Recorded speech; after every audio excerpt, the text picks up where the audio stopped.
পাঠ করছি দুঃসংবাদ। লেখক আমি নিজে। স্বাধীন দেশের মানুষ আমরা, তবু কেন পরাধীন?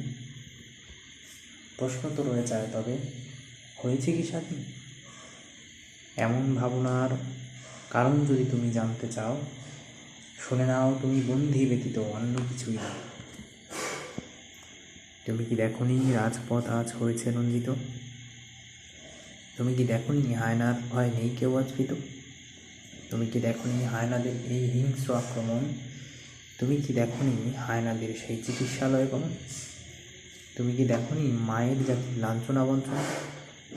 তুমি কি দেখোনি হায়নাদের এই নির্নকশাবনা? তুমি কি দেখোনি আবু সাইদের মৃতদেহ খান? তুমি কি দেখোনি অস্ত্র হাতে গোখরালা দেহানা? তুমি কি দেখোনি আন্দোলনের নিরস্ত্র বাঙালিকে? তুমি কি দেখোনি গোখরারা তাদের বেঁধেছে যজ্ঞশিকে? তুমি সবই দেখেছ, সবই শুনেছ, তবু নেই প্রতিবাদ। শুনে নাও তুমি, শুনে নাও, তবে অচিরেই তুমি পাবে দুঃসংবাদ। ধন্যবাদ। জয় বাংলা।